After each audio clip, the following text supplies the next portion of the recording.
they gave out degrees for YouTube, I'd have like 3 doctorates by now. Aside from being out in the field and learning on set, YouTube filmmakers have been my #1 resource for a ton of my filmmaking knowledge.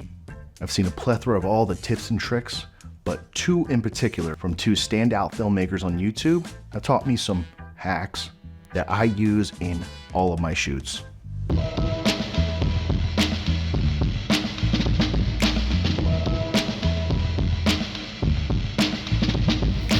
First and foremost, if you want to see the original videos of the people who taught these tricks, go ahead, right in the description, go give them a watch. Also, let's play a fun little game and see if you can find out which trick I'm using to light this talking head. Let's start with a nice little trick from Carlos Stigliano because it's a little cheaper than the other one. And it's something that he claims that he saw an ASC DP do on set. And quite frankly, I've actually seen a ton of people now doing this on set. And that's taking a tube light and putting a pool noodle on it. That's right, a pool noodle, a regular run-of-the-mill clear white pool noodle that we cut strips so that it can hug the back of the pavo tube a little bit. The whole idea is that the pool noodle acts as a diffusion that you can put in front of an already decently diffused light. And my pavo tubes I think look great out the box, but they still are a little sourcey even with the plastic diffusion in front of it. This scene is just me, and for both these tricks, we're supporting the fact that I got these little Christmas lights in the back that are giving a little bit of a warm practical and are giving us an excuse to wrap the light more. And you can see in this shot here, the very clear difference that I'm noticing in these shots. For 2 things in particular. One, obviously, the one with the pool noodle is way more diffused. Both of these were at 10% power coming from the light. If you look in the backgrounds and the corners of the shot, it's controlling the spill a little bit too. I'm less prone to go out and start setting out flags and setting up grids and whatnot to control that spill even more because it's doing a decent job. I'm actually a really big fan of this shot.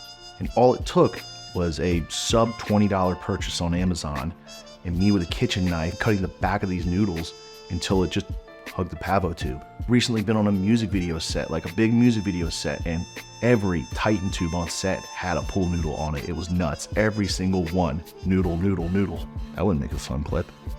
The second trick is from another one of my favorite YouTubers, Lewis Potts. This one is a little more pricey, but it's one of those things where one good investment can solve a ton of issues. It is just using a spotlight fixture to act as your bounce source. And you know what? I thought I did a good job with the tubes, so I got some ice cream for the next shot, because I'm an adult and I deserve it. Spotlight fixtures are such a focused beam of light that what you are producing is a very controlled source. So when you use it like a bounce on a white wall or any other bounce material, it's extremely focused. And in turn, it almost acts like another LED source.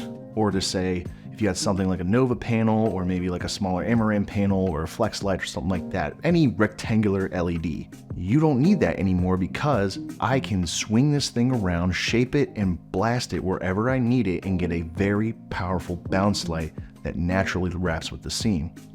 So we're able to naturally amplify these practicals with both tricks. It's wrapping the Christmas lights very nicely. It's hitting the face very nicely. It's getting the Rembrandt I want. It's maintaining the shadows I want. And it's solving the exposure issue of the original shot. And if you get caught in a moment where maybe you gotta switch up the angle, oh no, we see it in the shot now. It's a big old ball of light. Just move it. And you don't even have to move the C-stand.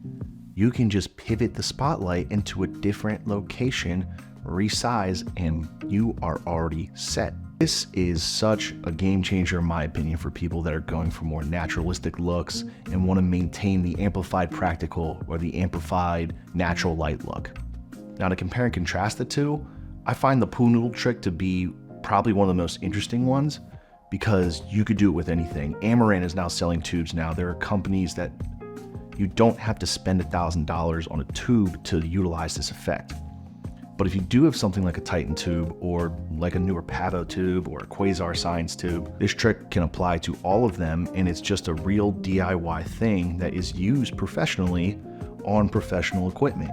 And I hope that's a big takeaway with this pool noodle trick, is that you can do DIY guerrilla techniques with big boy toys. Now all I have are Cardellini clamps, and I did find it a little funny to try to mount them. So I would advise getting a different style of clamp in order to more, hug the actual tube itself rather than lapping the Cardellini clamp over the pull noodle. It just didn't feel as secure as I would like it.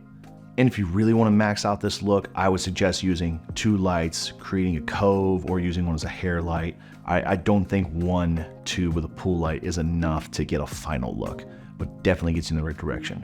In fact, I think the spotlight does a better job of getting you a final look quicker, especially if you're doing narrative. I think this is a lovely technique for narrative, and it saves a ton of time. Holy crap, does this spotlight trick save time. And if you've guessed it by now, I'm using the spotlight to do the talking head. It's just a little simpler. I don't have to worry about shimmying the light around. I can just point that thing where it needs to be and we're good to go.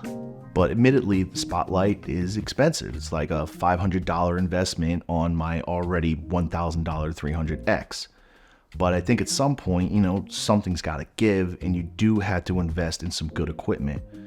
You don't have to spend a ton. I've been rocking just the spotlight and the 300X for a while now, and it's carried me a very, very far way in my career so far. And the Pavo tubes, and the spotlight 300X, that's pretty much my whole G&E kit right now. Aside from some, smaller, cheaper lights I use just to kind of fill in.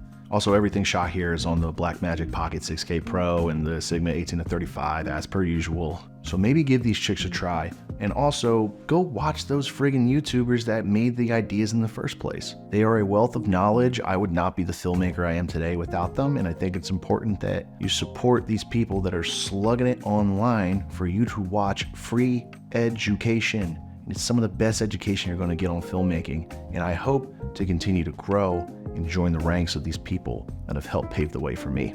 So try out the tricks, or maybe experiment with your own lights just to see what you can do to diffuse, flag, whatever. Just get the look you want to get, however you got to do it. Thank you guys for joining us for this video.